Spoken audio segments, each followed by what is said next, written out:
Muy bien, gracias al IPCBA, al Colegio Salesiano, por esta invitación. Eh, Va a estar muy interesante, me parece, comenzar esta charla a base de las herramientas genómicas, ¿no? Eh, Básicamente... bueno, perdón. Básicamente lo que les quiero contar es cómo fue evolucionando la herramienta, ¿no?, de medición, en qué se basó. Por lo tanto, las preguntas que surgen son cómo comenzaron, cómo se están desarrollando, cuántas hay, a qué mercados apuntan, ¿son todas aplicables a todos los sistemas productivos? De esta manera, los primeros resultados evaluados son, se comenzó y se continúan evaluando los resultados fenotípicos. ¿Y por qué? Porque los primeros programas, en realidad los programas actuales, hoy en día, se basan en los datos fenotípicos que uno le brinda, justamente para poder obtener la diferencia esperada en la progenie de cada uno de los productores que analizamos, tantos machos como hembras. Y luego, cada programa podrá analizar la mayor cantidad de información posible a su disposición y obviamente dependiendo del mercado al que apunta. Por lo tanto, el ejemplo del proceso a seguir es el siguiente.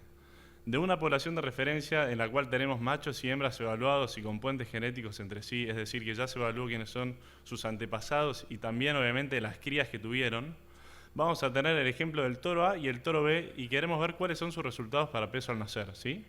Para luego saber qué toro va a tener menor peso al nacer y por lo tanto menor cantidad de histocias. Al tener, en este caso puse 4 ejemplos, pueden ser la cantidad de crías evaluadas. Tenemos que el toro A tuvo 30, 33, 28 y 37 y contra el toro B que fue de 34, 33, 40 y 36. Esto es fundamental. Para obtener la diferencia esperada en la progenie, estos individuos, es decir, los hijos de estos toros tienen que compararse entre sí, obviamente entre ellos también entre sus propios hermanos, pero en el mismo ambiente, fecha de nacimiento, sexo, macho y hembra y en el mismo rodeo. De esta manera vamos a obtener que el toro A nos brindó 32 kilos promedio versus el toro B de 35 y medio. Y este factor también es muy importante, obviamente sus madres van a ser fundamentales en este aspecto porque son el otro 50% que otorga y ayuda, obviamente, al peso al nacer, ¿sí? Por lo tanto, acá tenemos un claro ejemplo de lo que sería un toro A y un toro B de distinto depth en cuanto al peso final, que puede ser al año o a los 18 meses, ambos con 25% de precisión. La precisión es algo primordial al momento de elegir un individuo y obviamente saber cuál va a ser su cambio posible, ¿sí?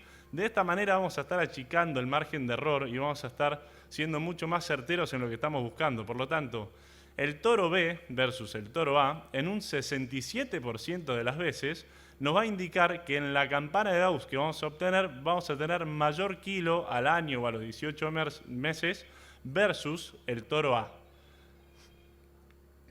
Ahora, ¿qué sucede cuando cambiamos justamente la precisión?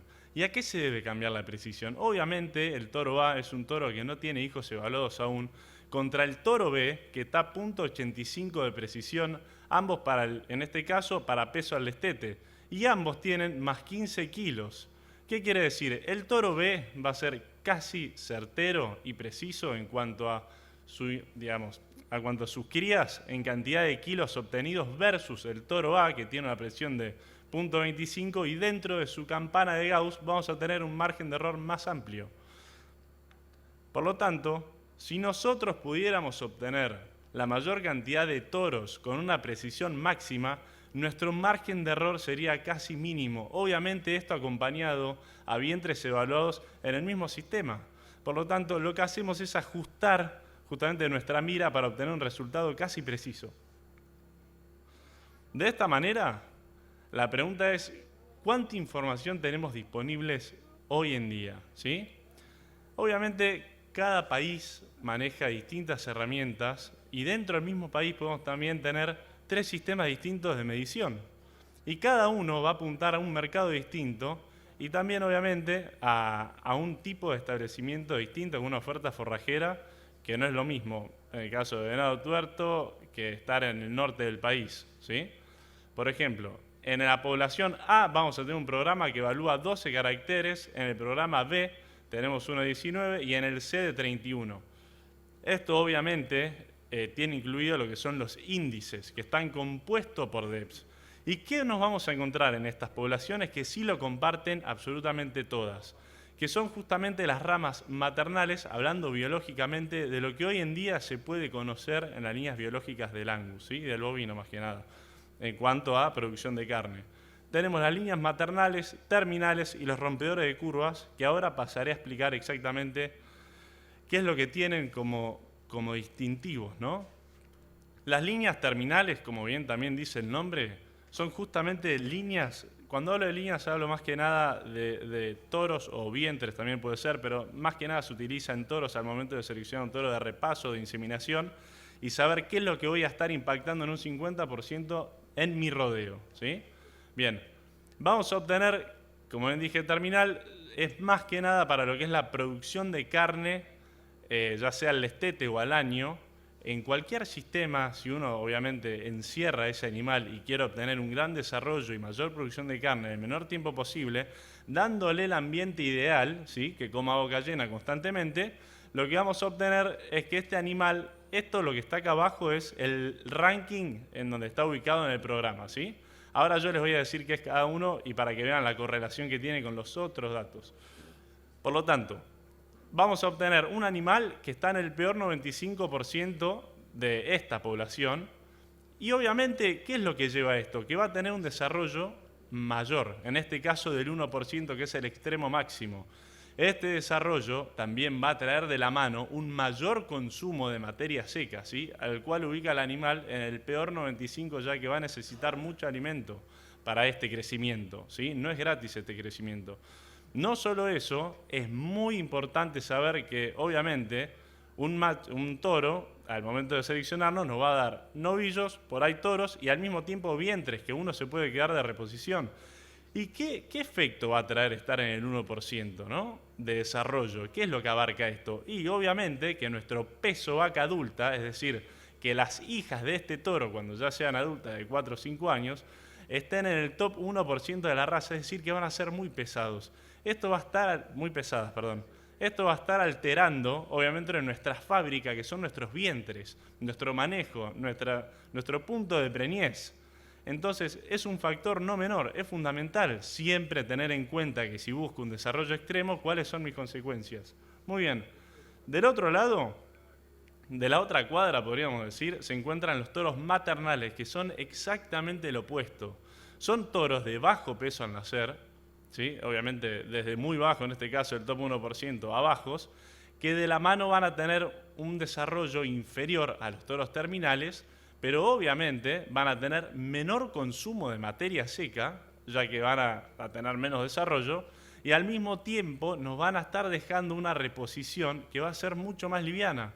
Por lo tanto, estos dos planteos serían básicamente, y hablando de grosso modo, tenemos un toro para terminación a corral y un toro que nos va a dejar una reposición, si tenemos un campo de cría, con vientres livianos o acorde a nuestro sistema. Pero ¿qué pasa? Existe una línea más, que son los rompedores de curvas, que ya lo han nombrado anteriormente. Estos toros son obviamente los más buscados. ¿Y por qué? Porque tienen el equilibrio ideal. Y estos números, imagínenselo, que ya tienen 95% de precisión, ¿sí? Por lo tanto, en este caso tendríamos, mirando obviamente estos datos nomás de porcentaje, un toro que es prácticamente bueno en todo. ¿Por qué? Y porque va a tener facilidad de parto, va a tener un buen desarrollo, no tan extremo como este, pero al mismo tiempo me va a estar dejando unas hijas que van a estar, en nuestro caso, en el mejor 20%, se lo invierto, ¿no? Porque por lo menos de esa manera lo miro yo. Después se puede discutir si uno quiere más pesados los vientres o no. Pero bueno, en este caso sería una buena reposición. Muy bien, esto es ideal, esto es un muy buen balance. Ahora, voy a entrar en lo que es la parte de poblaciones, ¿sí? Esto fue una introducción a lo que eran las distintas ramas que hay dentro de la genética y ahora vamos a hablar de la diferencia entre las poblaciones. Acá tenemos en una tabla lo que sería el Angus negro americano y el colorado, ¿sí?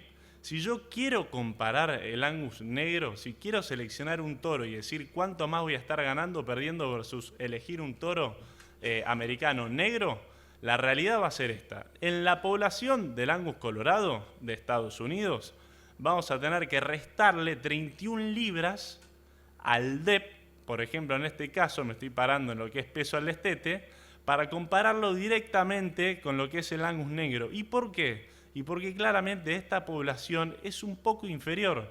Esto está en libras, está expresado en libras, serían cerca de unos 15 kilos aproximadamente, inferiores al Angus negro.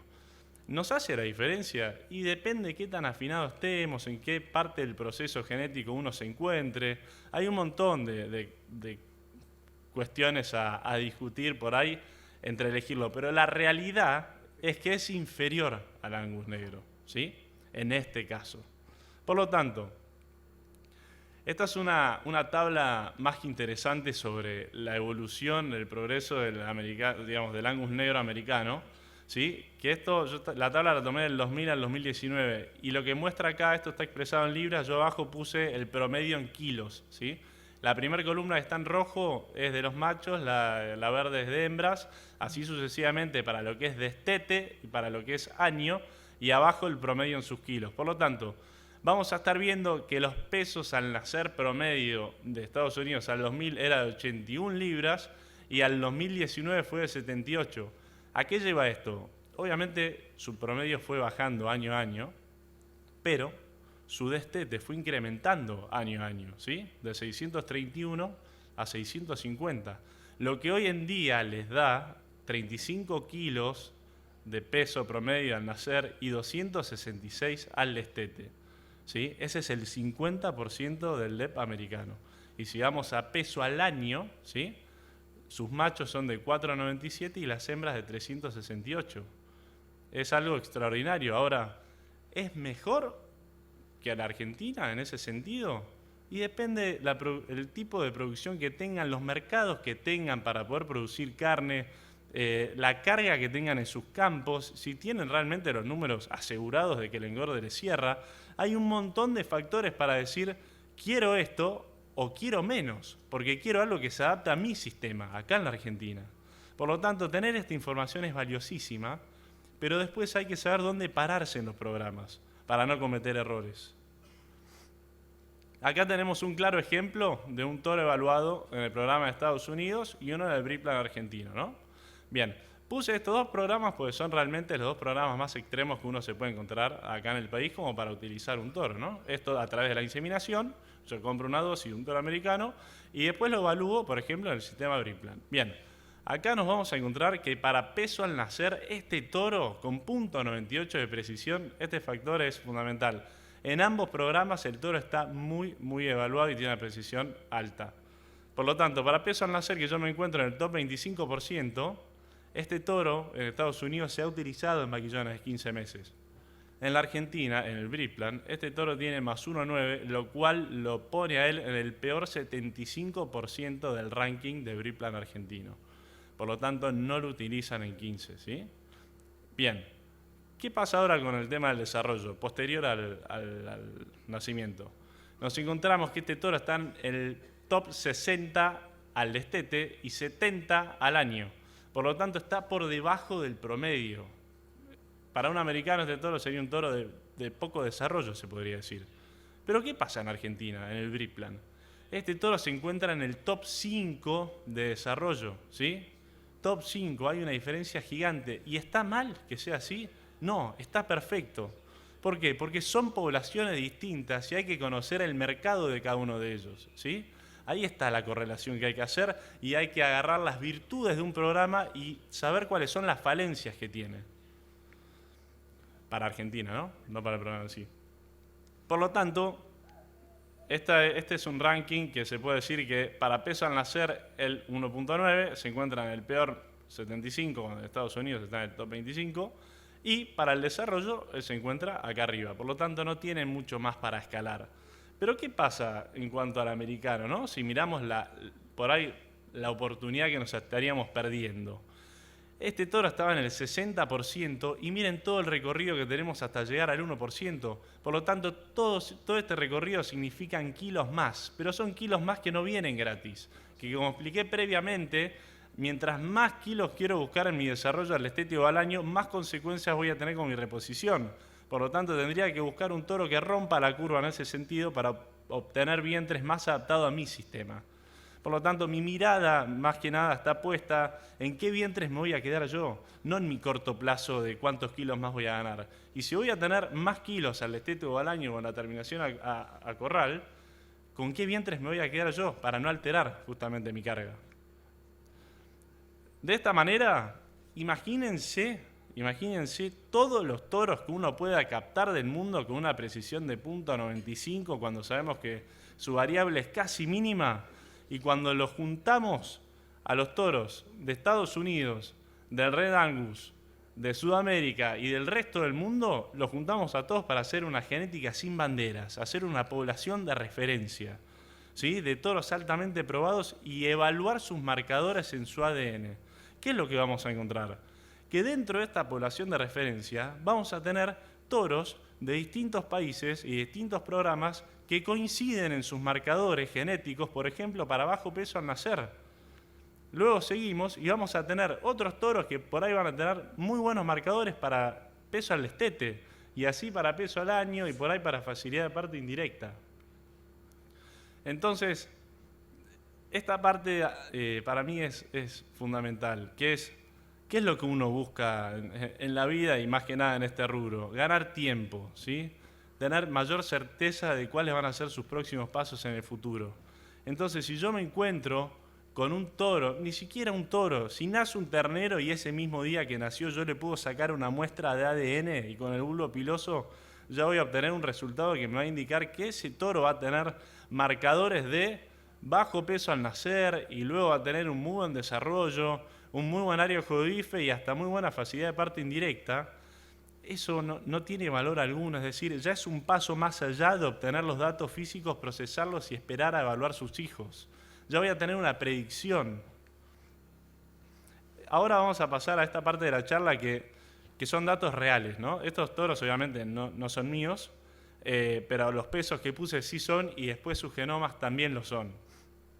Hoy en día lo más común cuando uno se encuentra por ahí con un catálogo, va a un remate y quiere seleccionar un toro, va a decir, me gusta mucho su profundidad, al igual que este tiene menos, no me gusta la expresión de su cabeza, pero tiene mejor circunferencia escrotal que este, y así sucesivamente. Son opiniones subjetivas, obviamente, cuando se tienen toros muy distintos entre sí, está más que claro cuál es superior. Pero si tenemos un abanico de 3, 4 toros que son muy similares, se complica mucho después decidir cuál va a ser más rentable en mi campo debido a la inversión que voy a hacer para obtenerlo. Por lo tanto, ¿qué pasa si obtenemos 40 kilos al nacer en el primer toro, 32, 28 y 25 kilos? Si yo quiero elegir un toro para vaquillona, lo primero que voy a hacer es descartar el de 40 y 32 y me voy a quedar con el de 28 y 25. Lo cual voy a intuir que no voy a tener problemas. Pero luego de haber sacado una muestra de pelo, me encuentro con que el de 40 kilos resulta ser uno de los toros con mayor facilidad de parto, si no es el de más facilidad de parto. ¿Sí? Es el segundo en peso al nacer, dado a que el de 25 es mejor, pero tiene mayor facilidad de parto, ¿sí? Que todos. El de 32 obviamente no lo tiene, pero tiene un muy buen desarrollo, lo cual también va de la mano con lo que hablamos de un peso al nacer más elevado y buen desarrollo. Pero este toro, realmente con 40 kilos que se debió, obviamente, a un efecto ambiental producido en algún momento, es lo que nos genera dudas. ¿Y uno lo usa o no? Y si se pone a pensar de dónde nace este dato real, que es gracias a los marcadores genéticos de toros altamente probados, yo lo usé. Y este toro lo usé hace ya 7 años. ¿Y cuál fue el resultado? Lo usé en vaquillonas, ¿eh? Y el resultado fue que su promedio al nacer fue de 28 kilos. Este es tan solo una parte de los genomas que obtuve de sus hijos, ¿sí? En todos mantuve una facilidad de parto, ¿sí? Que el toro la verdad que imprimió. Y no solo eso, en lo que es área ojo de IFE, este toro se encontraba en el top 3, también lo hizo con todos sus hijos, ¿sí?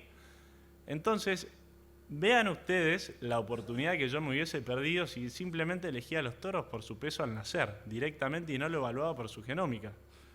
Esto es algo realmente... acá se inició, digamos, mi proceso de empezar a meter mayor énfasis en este tipo de información y creer sí o sí. Obviamente, como cualquier cosa nueva, uno tiene dudas, le falta experiencia.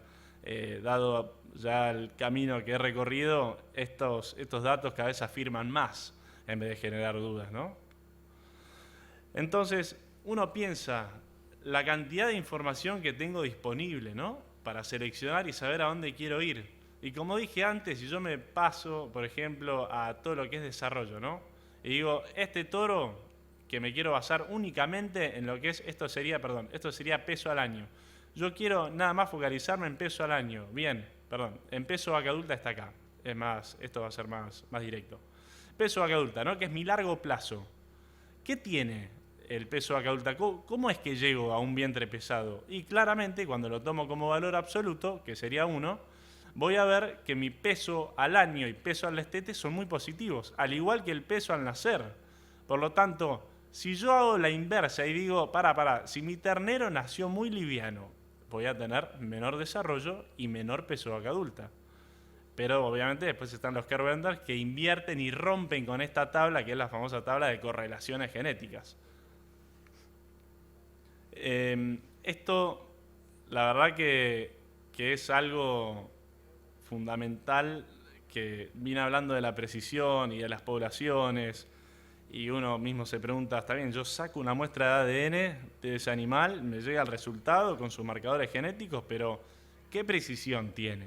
¿No? ¿Cuál es mi base? Acá tenemos, según el rasgo, a evaluar, cuántas progenies equivalentes tiene de cada uno de ellos, ¿sí? Por ejemplo, facilidad de parto directa o peso al nacer, tienen 22 crías evaluadas, es decir, es como si ese ternero que nació y yo ya saqué el pelo, ya tenga nacidas 22 crías ya pesadas para lo que es facilidad de parto y bajo peso al nacer, 13. Y así con cada uno de sus rasgos. Y este es un detalle no menor. Acá tenemos el N, es decir, la población de referencia de todos toros altamente evaluados, ¿sí?, de este programa, con sus rangos mínimos, máximos y promedio, y cuál sería su posible cambio, ¿sí?, o sea, su cambio posible en cada una de las características, ¿sí? Como para peso al nacer sería de 2.1 libras, o al peso al destete sería de 14 y peso al año 25. Es decir, que cuando yo miro un número, ¿sí?, que me llega de mis características genéticas, voy a tener que evaluar dentro de su ranking, es decir, si yo tengo un animal que se encuentra en el top 5%, por más que ese animal varíe todo lo que quiera, por ahí se va a encontrar en el top 10 y me sirve igual. El tema es cuando yo me encuentro con un animal que está entre el 40 y 50%, es decir, se torna un gris, porque no sé si va a variar hacia el 20 o por ahí hacia el 70. El tema es saber cuántos kilos o en qué población me estoy moviendo de ese rango de más o menos, en este caso para el destete o para el año, de 14 y 25, pero por ahí el 50% me sigue sirviendo y me es espectacular para mi sistema. Y si estoy buscando más, tengo que buscar otro individuo. Entonces, acá vamos a entrar en información a campo real, ¿sí?, y masificada, que esto demuestra que la herramienta funciona increíblemente bien y la verdad que los resultados fueron concretísimos para esto. Acá tenemos un campo que tuvo 2030 genomas, ¿sí?, en N, hablando de población, con su promedio, y acá tenemos todos los individuos con sus datos físicos, ¿sí?, que se pudieron obtener. ¿Y cuál fue su promedio con respecto a su dato físico? Es decir, el promedio de 36 kilos a este campo le significó menos 0,41, ¿sí? Y después 269 al destete, el promedio es más 53, obviamente al destete. Y así con cada uno de sus caracteres. Y no solo eso, lo que fue aún mejor, recordemos que esto es una muestra de ADN que tiene marcadores genéticos y cuando uno lo implementa, como va a ser en el caso del proyecto del Colegio Salesiano, que recién se inició y bueno, este año vamos a tener el primer nacimiento ya seleccionado de los vientres y el toro a utilizar, es decir, con su 100% focalizado, ¿sí? En un resultado. En este caso vamos a tener el más bajo 20% al más alto 20%, ¿sí? Del peso al nacer, que de 34 kilos promedio tenemos un rango, una característica de menos 2,8, ¿sí? Menos 2 libras al nacer, contra los toros que pesaron en promedio 37 kilos más 2, ¿sí? O sea, esto es más que claro y es una realidad. Yo si obtengo un toro que realmente está en menos 2,8, voy a obtener menor peso al nacer. Después voy a tener el cambio posible del cual hablamos antes. Y esto es muy importante realmente entenderlo. Esto es a largo plazo, ¿sí? Una vez que uno incorpora este programa y selecciona por este programa y se pone una meta fija y no es inconstante con los toros que utiliza, esa brecha de cambio posible cada vez es menor, ¿sí? Porque tanto sus hembras como los toros que utilizan van a ir en el mismo sentido genético. Por lo tanto, sus resultados van a ser más certeros. Paso a lo que es el peso al destete. Pasó exactamente lo mismo, ¿sí? Los que pesaron 2,61 están en el 38, contra los que pesaron en promedio 2,78 tienen más 67, ¿sí? Es una diferencia muy grande y es absolutamente real. O sea, son datos concretos de pesadas y después evaluando sus marcadores genéticos. Lo mismo pasó con los datos al año, ¿sí? Y por último, en lo que es área de ojo bife, que digamos, todo lo que sería carcasa y mismo mientras escuchaba la charla del tema vegano y producción de carne, me imaginaba todo lo que es, obviamente, producir carne de mayor valor, ¿no? Aparte de que sea más eficiente, que eso es lo que uno ve a campo, pero uno no llega a ver cuál es el área de ojo bife del animal, cuál es la grasa de marmoleo que tiene, cuál es la cobertura de grasa, el rendimiento de carcasa. Hay muchísimas cosas que están debajo del cuero que uno no puede ver a simple vista y en este caso, con la genómica sí lo puede ver y sí puede mejorar su calidad de producción de carne. Por lo tanto, eso es lo que les quería comentar para que realmente entiendan que esta herramienta funciona y muy bien y se pueden obtener resultados a corto, mediano, largo plazo dependiendo de lo que uno quiera obtener. Así que muchas gracias.